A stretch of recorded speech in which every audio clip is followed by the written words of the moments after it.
अस्सलाम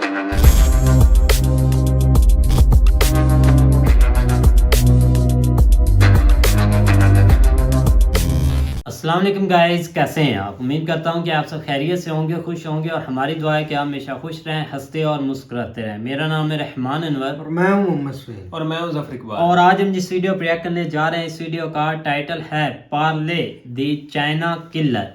तो देखते हैं भाई वीडियो मेजर साहब की। अगर वीडियो पसंद आए तो लाइक सब्सक्राइब ज़रूर कीजिएगा और कमेंट में अपनी राय का इज़हार ज़रूर कीजिएगा। और भाई सुहेल भाई अब ठीक हैं, तो अब हमारे साथ वीडियो में भाई रोज़ आएंगे, क्योंकि काफ़ी भाई पूछ रहे थे। तो अब भाई बता दें हैं। बता दिया वीडियो में ही।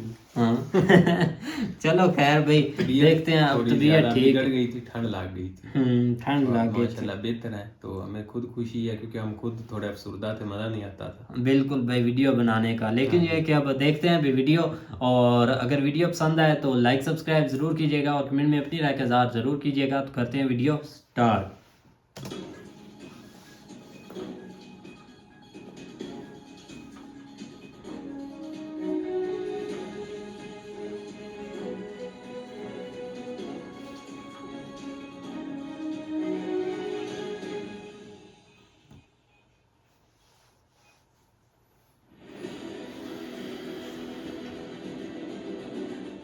ना कहता है हम ही वासुदेव हैं, हम ही कुटुंबकम है, हम ही सब कुछ है और बाकी सब हमारे अधीन रहें। जो दुआ सलाम करेगा वो जिंदा रहेगा, वरना खा। तो बेसिकली क्या है कि खा जाएगा। पोत था या कोई भी बड़ा जहाज था, उसके अंदर घुसा के खुद को भी मार देता था और जापानियों को भी, और वो अमेरिकन को भी मार देता। China will not have anything that can intercept प्रलय। चाइना के पास ऐसा कुछ नहीं जो प्रलय को इंटरसेप्ट कर पाए। बिलावल भुट्टो को सिर्फ एक चीज बोलना चाहता हूँ पूरी पाकिस्तानी सरकार को, आप क्यों डिसअपॉइंटेड हो रहे हो? जय हिंद दोस्तों, मैं हूं मेजर गौरवारी और आप देख रहे हैं द चाणक्य डायलॉग्स। इस वीडियो को लाइक करिए, हमारे चैनल को सब्सक्राइब करिए और बेल आइकन दबाना बिल्कुल मत भूलिएगा दोस्तों। अच्छा दोस्तों, कुछ ही दिन पहले हमने आपको जापान की जो नेशनल सिक्योरिटी पॉलिसी या नेशनल सिक्योरिटी डॉक्ट्रिन जो जापान ने रिलीज करी थी, उसके कुछ पार्ट्स निकले हैं जो मैं आपके साथ आज शेयर करूंगा और बड़ी आसान जबान में, आसान भाषा में आपको समझाने की कोशिश करूंगा। जापान जो है वो कहता है कि जो चाइना करना चाहता है दुनिया के साथ वो क्लियर है। जापान ये चाहता है कि दुनिया ये समझे कि चाइना कर क्या रहा है। ऐसा नहीं कि गलवान में आ गया और तवांग में आ गया और थोड़ा उसने देवसांग में हल्का सा टटोला, आपको डोकलाम में थोड़ा सा उसने ऐसे देखा। नहीं, जापान ये मानता, और ये बात सच भी है, ये बात सच भी है कि this is part of a wider Chinese strategy. Wider Chinese strategy जो कहते हैं ना कि rejuvenation of the Chinese nation, यानी कि जो चाइनीज नेशन है, जो चाइनीज कौम है, उसके अंदर जान फूकनी है हमें, पहली बात। दूसरी चीज, द पीपल्स लिबरेशन आर्मी, जो चाइना की People's Liberation Army, People's Liberation Army navy और पीपल्स लिबरेशन आर्मी एयरफोर्स, ये पीएलए के तीन पार्ट हैं, आर्मी नेवी और एयरफोर्स।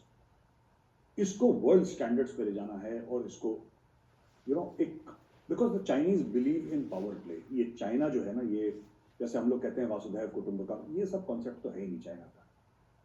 चाइना कहता है हम ही वासुदेव हैं, हम ही कुटुंबकम है, हम ही सब कुछ है और बाकी सब हमारे अधीन रहें। जो दुआ सलाम करेगा वो जिंदा रहेगा, वरना खा। तो बेसिकली क्या है कि खा जाएगा सबको चाइना। अब ये सब थोड़ा ना, कुछ कुछ मुल्क हैं जो कहते हैं ठीक है खा जाओ सब।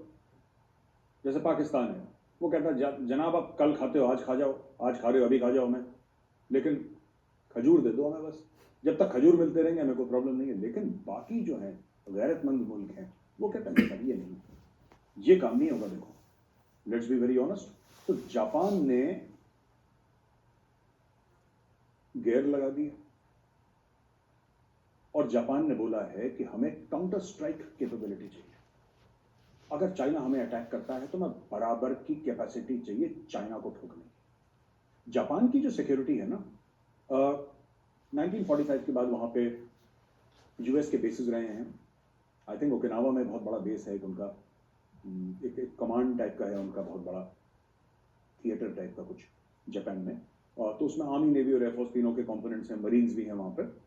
तो दोस्तों ये सब चीजें हैं वहां पर। लेकिन जापान कहता है कि नहीं यार, हमें खुद भी हमारे पास ये कैपेसिटी होनी चाहिए, कैपेबिलिटी होनी चाहिए कि अगर चाइना कुछ करे तो ठीक है चाइना।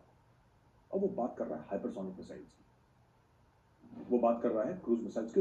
जापान ये कहता है कि जहां तक चाइना की बात है हमारे दो बड़े पार्टनर हैं। हाँ ठीक है, ठीक है, यूएस हमारे साथ है, जाहिर सी बात है, लेकिन इमीडिएट नेबरहुड में हमारे दो बड़े पार्टनर हैं, एक है ऑस्ट्रेलिया और दूसरा इंडिया। ऑस्ट्रेलिया ने भी अपना डिफेंस बजट बहुत बढ़ा दिया दोस्तों, जापान ने भी बढ़ा दिया है, भारत भी बढ़ा रहा है, और ये सारे देशों को, इसमें साउथ कोरिया भी शामिल है, क्योंकि भाई साउथ कोरिया को परेशान कौन करता है? North Korea. और नॉर्थ कोरिया का अब्बू कौन है? चाइना। नॉर्थ कोरिया और पाकिस्तान मेले में बिछड़े हुए वो भाई हैं जिनका एक ही अब्बू है, चीन। यानी कि साउथ कोरिया को आप पुश कर रहे हो, यानी कि आप यूनाइटेड स्टेट्स ऑफ अमेरिका को पुश कर रहे हो। That is the clear messaging. अगर आप साउथ कोरिया को धक्का दे रहे हो, अगर आप इजराइल को धक्का दे रहे हो, तो आप अमेरिका को पुश कर रहे हो, फिर वहां से पुश बैक आता है। तो ये जियो पॉलिटिकल जो सेंसिटिविटीज हैं, ये हमें समझने की जरूरत है दोस्तों। तो जापान का ये बड़ा, देखिए मैं जापान का जो पास्ट रहा है मैं आपको बताता हूँ, और मैंने थोड़ी बहुत हिस्ट्री पढ़ी है, और हमें कॉलेज में भी पढ़ाई गई थी, और मुझे थोड़ा सा शौक भी है इतिहास का। जो टोकुगावा शोगन्स थे और मेजी रेस्टोरेशन की हम लोग बात करते हैं जापान में, खासतौर से जब टोकुगावा शोगन्स थे, जो शोगनेट वहाँ पे बनी, और जिस तरीके से वहाँ पे जो पहले से वॉरियर मेंटालिटी थी, समुराई मेंटालिटी थी, वो मैनिफेस्ट हुई, मतलब एक इंस्टीट्यूशनलाइज हो गई। वो पहले से थी, वो ऐसा नहीं है कि टोकुगावा शोगन्स के दौरान, टोकुगावा शोगन्स उस जमाने के मतलब बड़े बड़े वॉरलॉर्ड्स हुआ करते थे। आप एक किस्म से वॉरलॉर्ड्स तो नहीं कहूँगा, लेकिन आप लूजली मान लीजिए उस समय के बाहुबली हुआ करते थे जापान में, जिनका एक जमाने में जो पावर था वो जापान का जो एम्परर था, महाराजा था जापान का, उससे भी ज्यादा था। तो जापान का क्या हुआ? जापान एक मिलिटरिस्टिक सोसाइटी बन गया, ठीक है। कल्चर बहुत जबरदस्त है जापानियों का, म्यूजिक कल्चर, बहुत पुरानी कौम है, बहुत जबरदस्त लोग हैं, लेकिन उनका कल्चर मिलिटरिस्टिक बन गया।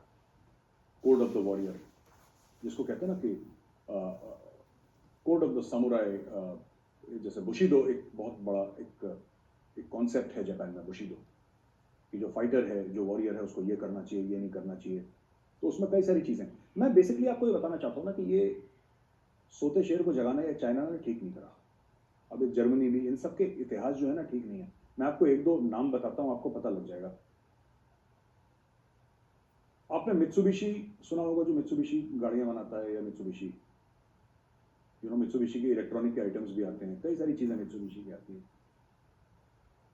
ये सेकेंड वर्ल्ड वॉर के दौरान ना फाइटर प्लेन बनाता था, जीरो करके एक प्लेन आता था जापानीज, वो बनाता था, जिसके आगे वो बारूद डाल के वो सुसाइड कमिट कर देते थे।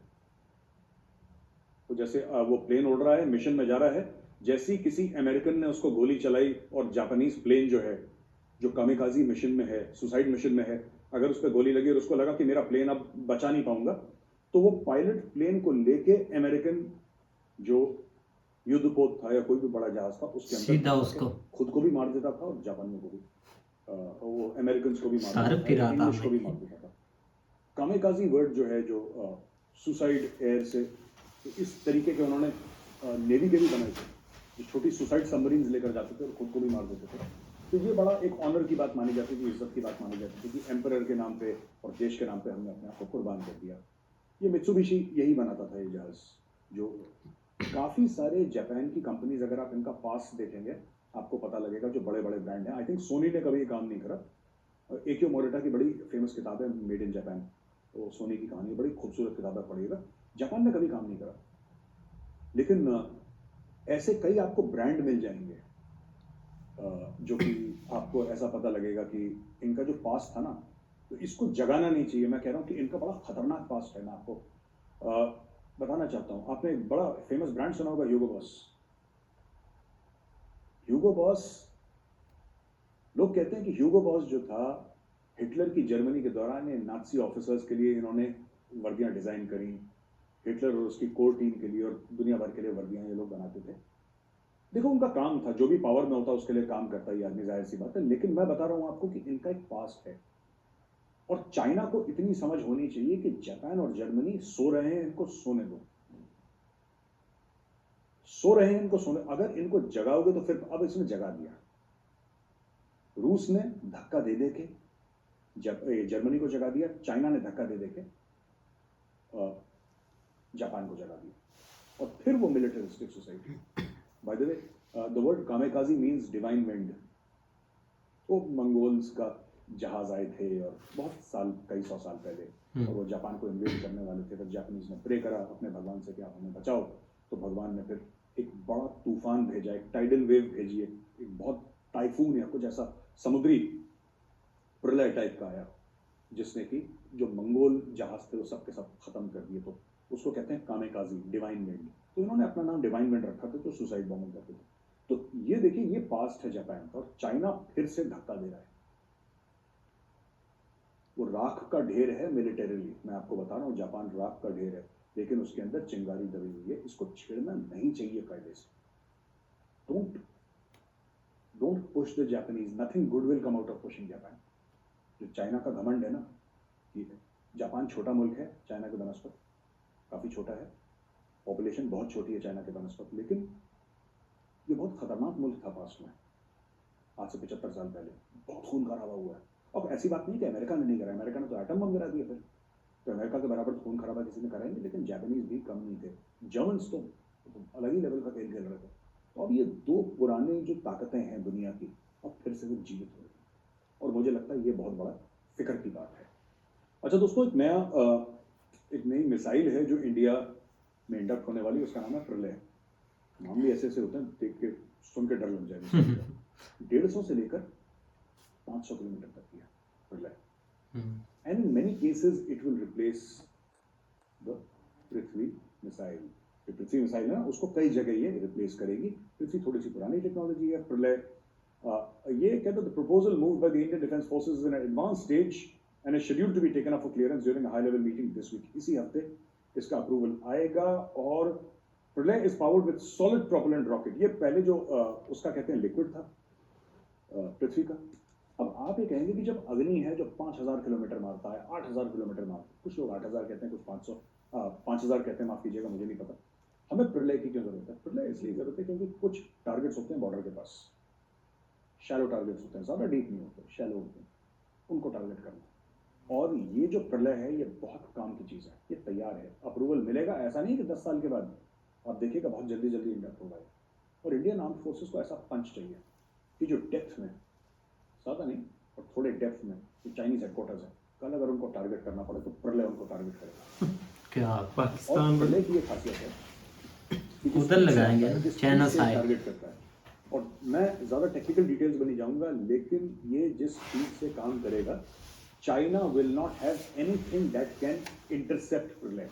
चाइना के पास ऐसा कुछ नहीं जो प्रलय को इंटरसेप्ट कर पाए, इसलिए चाइना थोड़ा सा डरा हुआ है। पाकिस्तान किसी खाते में नहीं आता, मतलब ठीक है, सुन लो भाई, पाकिस्तान को ना चलते चलते निपटा दो पाकिस्तान को, दैट्स नॉट अ प्रॉब्लम।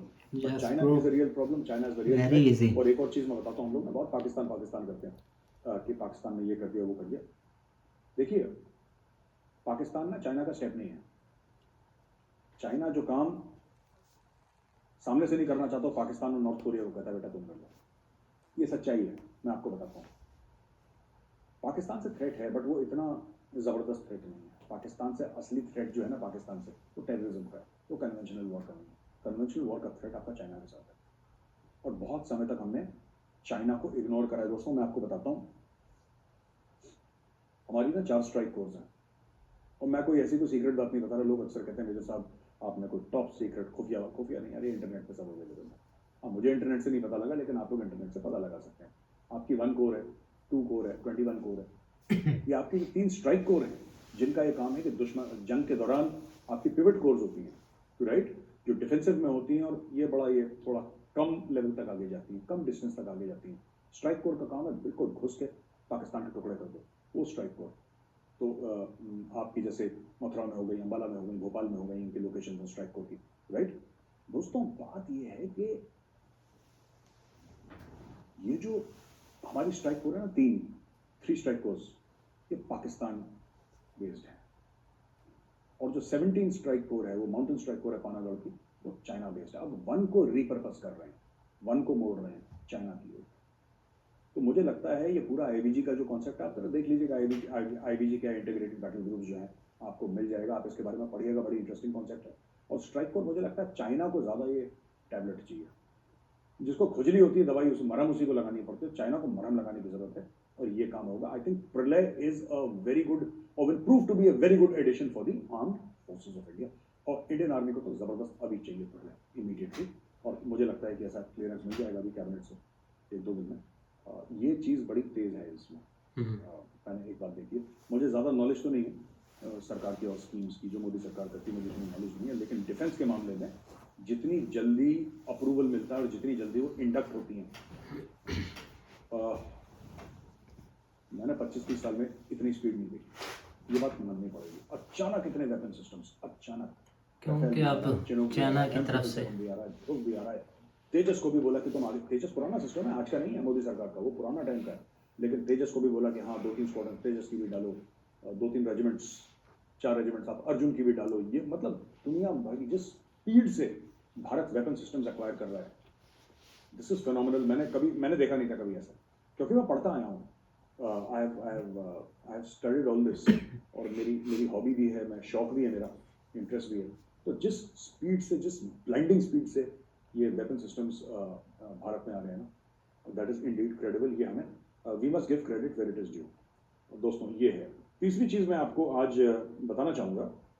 ये देखिए रॉयटर्स की रिपोर्ट है। रॉयटर्स की रिपोर्ट कहती है कि हर्सेस जो होते हैं ना, हर्सेस जो जहाँ पे जिनमें लाशें ले जाई जाती हैं ना, जो आपने देखा होगा वो एम्बुलेंस में या कुछ डेकोरेटिव हर्सेस भी होती हैं जिसमें बॉडी हो जाती है, जिसमें कि बरियल के लिए ले जाते हैं या क्रिमेशन के लिए ले जाते हैं, जहाँ पे भी ले जाते हैं, वो उधर लंबी लंबी लाइनें लग चुकी हैं बीजिंग में। ये रॉयटर्स बोल रहा है। लेकिन चाइना कहता कोई डेथ ही नहीं हुई, कोई डेथ ही नहीं हुई। इक्का दुक्का कोई उसने डेथ रिपोर्ट करी हुई तो करी होगी, वो मना कर देता, कहता है वही नहीं, कुछ सब ठीक ठाक है। तो चाइना में चोरी करता है, चाइना छुपाता है कि कुछ नहीं हुआ, सब ठीक है। जैसे गलवान में कितने चाइनीज मरे, वो अमेरिकन ने बताया, रशियंस ने बताया, चीनियों ने कुछ नहीं बताया। चीनी कहते हैं कि अब कुछ हुआ ही नहीं, ये साल भर तो यही बोलते रहे कुछ हुआ ही नहीं, फिर कहते नहीं 4 मर गए। तो ये चाइना की आदत है। बट बात यह है कि जिस साइंटिस्ट ने वो नहीं बोला था थर्मोन्यूक्लियर बैड, वो भी चाइनीज ओरिजिन का साइंटिस्ट है जिसने बोला था थर्मोन्यूक्लियर बैड, चाइना में बहुत बुरे हाल है। और मैं फिर ही अपील करूंगा सरकार से कि चाइना के साथ आप कॉन्टैक्ट अभी थोड़ा सा ना कम करिए। ये फ्लाइट ये बहुत परेशान कुन चीज़ है और बहुत परेशान करने वाली है भारत को, क्योंकि हमारी डेंसिटी ऑफ पॉपुलेशन चाइना से ज़्यादा ही होगी, कम नहीं होगी। डेंसिटी की बात कर रहा हूँ, ओवरऑल पॉपुलेशन की, डेंसिटी ऑफ पॉपुलेशन जो हमारी है। फिर से कोरोना इंडिया में फैलेगा। आधार पूना वाला ने बोला है कि फिक्र करने की कोई जरूरत नहीं, लेकिन यार देखो, वो तो आधार पूना वाला ने एक लेवल पे बात बोली है और सच बात बोली है, लेकिन एक तो हम लोग प्रिकॉशन लें, ये हमारे ऊपर है कि हम लोग प्रिकॉशन लें इस चीज़ का, जो कि लेना भी चाहिए, मास्क और सैनिटाइजर वगैरह। लेकिन दोस्तों जहाँ से इंपोर्ट हो रहा है ना वायरस, वो रूटें भी हमें बंद करनी पड़ेंगी, ठीक है, वो रूट भी हमें बंद करनी पड़ेगी। रूट क्या है? चाइना। अच्छा, पाकिस्तान पे आते हैं अपने फेवरेट टॉपिक पे दोस्तों। पाकिस्तान में पावर लेट आए गया है और बोला कि साहब 8 बजे तक सारे बाजार बंद कर दो। अब ये रेस्टोरेंट ओनर जो हैं, जो रेस्टोरेंट चलाते हैं, जिनका धंधा ही रात को चलता है, ठीक है, रेस्टोरेंट ओनर्स हो गए और वगैरह, वो सब बड़े परेशान है, कह रहे हैं साहब ये क्या चक्कर है यार, 8 बजे हम तो भूखे मर जाएंगे, फिर हमारा काम धंधा चौपट हो जाएगा। इलेक्ट्रिसिटी है नहीं पाकिस्तान में, बिजली है नहीं पाकिस्तान में। पाकिस्तान में कई जगह ऐसी है, खास तौर से जिसको पाकिस्तान बड़ा शौक से आज़ाद कश्मीर बोलता है, पीओके को बोलता है ना आज़ाद कश्मीर, वहाँ पे भाई साहब 22-23 घंटे लोड शेडिंग होती है एक दिन में, 22-23 घंटे, आधा पौन घंटे 1 घंटे के लिए आता है पानी, आता है वो बिजली जिससे लोग पंप चला लेते हैं और कुछ और अपना काम कर लेते हैं, बाकी 23 घंटे 23.5 घंटे अंधेरे में। तो ये पाकिस्तान की खबर है। अच्छा, और एक और चीज़ मैं आपको बताना चाह रहा था, पाकिस्तान ने ना ये बोला, तालिबान ने बोला कि गर्ल्स एजुकेशन हम बैन कर देंगे, गर्ल्स एजुकेशन को हम बंद कर देंगे। तो बड़ा पाकिस्तान में ऑब्जेक्शन आ गया इस चीज़ के लिए, और बिलावल भुट्टो ने बोला कि वी आर वेरी डिसअपॉइंटेड, हमें बड़ा दुख है बहुत ज़्यादा, आपने गर्ल्स एजुकेशन बंद कर दिया।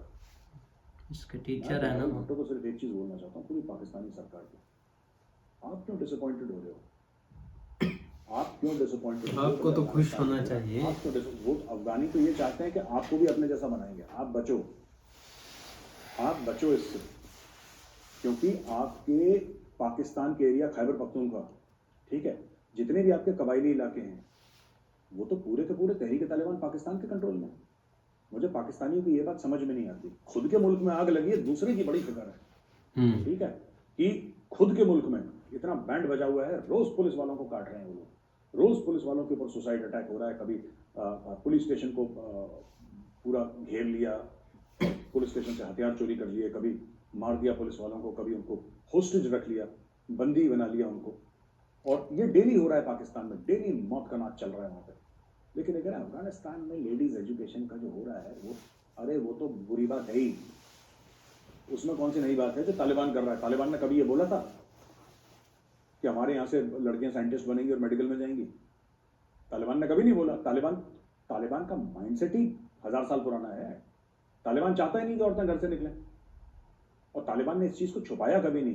पर पाकिस्तान को ये इसलिए नहीं बोलना चाहिए क्योंकि पाकिस्तान के बहुत बड़े एरियाज तो तालिबान क्लेम करता है, और वहां पे तहरीक तालिबान पाकिस्तान अपनी कचहरियां लगा रहा है, वहां पे मंत्रियों से फिरौती ले रहा है, वो वहां पे हफ्ता ले रहा है, किडनैप कर रहा है लोगों को, राइट? तो फिरौती भी चल रही है, हफ्ता भी चल रहा है, ये सब चल रहा है। अच्छा, इन सब चीजों को छोड़ के पाकिस्तान इंटरनेशनल डिप्लोमेसी कर रहा है कि अफगानिस्तान में जो लेडीज के साथ हो रहा है, ओ भाई साहब, आपके मुल्क में भी यही हो रहा है। आपके मुल्क के अंदर घुसा है, ड्यूरन लाइन को कुछ नहीं समझते, वो कुछ नहीं समझते ड्यूरन लाइन को। उसने हमारी अपनी टोयोटा लैंड क्रूजर चला रहा था, क्या चला रहा था, उसने हमारी फेंस के अंदर तोड़ दिया ड्यूरन लाइन, घुस गए 50-100 अंदर। तो क्या कर लिया आपने? अब कर क्या लोगे आप आगे? अफगानिस्तान में जो वुमेन एजुकेशन है उसके लिए आप क्या आंसू निकल रहा है? अच्छी बात है, निकलने भी चाहिए, लेकिन अपने खुद के मुल्क में भी यही हो रहा है। लेडीज एजुकेशन बैन हो गया वहां, लड़कियों के स्कूलों को बंद करवा दिया, ताले लगवा दिए, वो कह रहे हैं उड़ा देंगे स्टूडेंट के समेत अगर यहाँ पे बकवास करिए। ये तालिबान का माइंडसेट है, तालिबान का माइंडसेट है, उनका मॉडर्न माइंडसेट तो है ही नहीं। तो पाकिस्तान फिक्र ना करे दूसरों के, पहले अपने गरेबान में जाके देखे तुम्हारे घर में भी यही काम हो रहा है, ठीक है? और आखिरी चीज दोस्तों ये है कि ज़ेलेंस्की जो है, जो यूक्रेन का प्रेसिडेंट है, वो पहली बार अपने मुल्क से निकला है और अमेरिका पहुंच गया है। अमेरिका पहुंचने के बाद वो काफी चीजें, उसको वेलकम है, उसका कांग्रेस में एड्रेस है, ब्ला ब्ला, जो भी अमेरिका किसी को ऑनर करता है तो ये सब करता है। लेकिन सबसे बड़ी बात क्या है, ज़ेलेंस्की पेट्रियट मिसाइल्स लेकर जाएगा। एक एयर डिफेंस सिस्टम है बहुत जबरदस्त, वर्ल्ड का टॉप क्लास पेट्रियट है उसका नाम, वो ज़ेलेंस्की वापस लेकर जा रहा है। आई थिंक उसको कमिटमेंट हो गई है, और कुछ अरब डॉलर की भी वेपन्स की कमिटमेंट हो गई है। और रशियन मिसाइल्स को की कार्ट पेट्रियट है, जो रशियन मिसाइल्स ने तहलका मचा रखा है वहाँ पर। अमेरिका कितनी मिसाइल्स देती है बाद में ये देखना पड़ेगा, because war is an expensive business. लेकिन दोस्तों अभी तक इतना ही पता है, हो सकता है कल मेरे पास आपके लिए और खबर है। हमारा वीडियो देखने के लिए बहुत बहुत धन्यवाद दोस्तों। इस एपिसोड को लाइक करिए, हमारे चैनल को सब्सक्राइब करिए, बेल आइकन दबाना बिल्कुल मत भूलिएगा। जय हिंद, वंदे मातरम। हाँ जी गाइज, तो जैसा कि आप देख रहे थे भाई मेजर साहब की वीडियो, तो मेजर साहब भाई काफ़ी अच्छा एक्सप्लेन कर रहे थे, और काफ़ी आज हाथ हौले रखा हुआ, आज हाथ हौला रखा हुआ था। काफ़ी अच्छी बात है भाई, सुकून से पता चल गया हर चीज़ का। लेकिन ये है कि अगर देखा जाए तो सबसे पहले जो चाइना वाला मामला है ना, वो बिल्कुल हम पहले भी देखते आ रहे हैं कि जो है ना, इंडिया ने काफ़ी देर कर दी है इस चीज़ में कि उन्होंने भाई अपना रुझान जो है ना चाइना की तरफ करते करते, क्योंकि वो यही समझते थे कि हमें थ्रेट पाकिस्तान से है, पाकिस्तान से। लेकिन अब उनको भाई समझ आ गई है, हमको थ्रेट वहाँ से नहीं, हमको थ्रेट भाई यहाँ से है। नहीं, इंडिया को पहले दिन से ही पता था थ्रेड चाइना से ही है मेन, मतलब पाकिस्तान से भी थ्रेड है। आप पाकिस्तान को मतलब इतना इग्नोर या नहीं कर सकते, दुश्मन मुमालिक दुश्मन ही होते हैं, और चाइना एक मेन टारगेट है। लेकिन देखा जाए लड़ना तो इन्होंने सोटों से ही है, जो भी कर लो, मिसाइल लॉन्च करो या जो भी करो। नहीं फिर भाई आगे भी बात बढ़ सकते हैं ना, बॉर्डर के ऊपर भाई हर चीज़ की अपनी सिक्योरिटी, हर चीज़ के लिहाज से उनको भाई अब डेवलप करनी होगी, नई से नई चीज़ वो लेकर आएंगे। इसीलिए ना अब उनको भाई वो भी ज़रूरत की चीज़ है। लेकिन ये है कि अब चाइना हर एक के साथ अगर पंगे ले रहा है तो फिर भाई वो खुद ही सेट हो पावर है। जाएगा। अब देखा जाए या तो इधर 2 पॉइंट है, या तो कोई चाइना को काउंटर नहीं कर सकता, या तो फिर एक मतलब के एक उनके आखिरी दिन जा रहे हैं। उनके आखिरी दिन काउंटर चल रहे हैं। पे अगर आप काउंटर अब यही है ना, अब परसों की बात है, बरतानिया में इनके जो मतलब के है वो उधर काम कर रहे थे, उनको बिला वजह धक्के मार के निकाल दिया भाई। चलो भैया, हाँ बरतानिया में उनके मेन उधर हेडक्वार्टर था, उधर उनको धक्के मार कर भाई निकाल दिया। अब जाओ अपनी कंट्री में, इधर क्या कर रहे हो। ये बात करने का मकसद है, या तो काउंटर नहीं हो रहा। अब देखा जाए तो काबुल में उनके इमारतों पर धमाके, एक और जिम्मेदारी किसने, दैश ने ली है। दैश को चाइना से क्या लेना देना। मतलब मामला अच्छा, तो अफगानिस्तान में चाइना की इमारतों पर किसी ने मारे? चाइना का उधर है ना इमारत एक बहुत बड़ी है, उधर काम करते हाँ हैं वहाँ सब। पे कुछ दिन वहाँ पहले पर हुआ एक है। धमाका हुआ है, आग लगी है, चाइनीज को वो मार रहे हैं और उसकी जिम्मेदारी ली है दैश ने। अच्छा, दैश ने बोला कि ये हम सब करा रहे हैं, ठीक कोई है। और दूसरा नहीं कर रहा। अब पॉलिटिक्स बहुत एक गहराई में चली गई है ना। अब अफगानिस्तान में ग्रुप बने हुए हैं, हक्कानी ग्रुप, अब काबल ग्रुप और तालिबान ग्रुप, ये 3 ग्रुप बने हुए हैं। और जो भी है जो एक ग्रुप है जो आपको हमले करवाता है, उसका आपने अमेरिकियों के कहने पर आपके उसने लीडर भी आपके पकड़े, फिर अमेरिकियों के कहने पे आपने उनको छोड़ा भी, वो भी एक बना हुआ है। उधर भी ग्रुप बने हुए हैं इधर अफगानिस्तान में। मतलब आप काफी दिन ना भाई हमसे दूर रहें तो नई से नई चीज हमें आज नहीं बता ये रहे हैं। तो सबसे, ये सबको पता है, आप शायद न्यूज़ ना देखते हो, ये तो नहीं, बच्चों को देखते भी हैं, पता लेकिन- चल जाता है। अब अफगानिस्तान, अब ये नहीं कि उधर अब स्टडी एक हर मतलब कि हर बंदे ने अफसोस किया है कि स्टडी नहीं उधर बंद होनी चाहिए लड़कियों की। उनके क्रिकेटरों ने इतनी पोस्टें लगाई हैं बेचारों ने कि ऐसा नहीं होना चाहिए। अब क्या करें, क्रिकेटर भी अब बेचारे बाहर ही हैं और हद में रहकर ही पोस्टें करते हैं।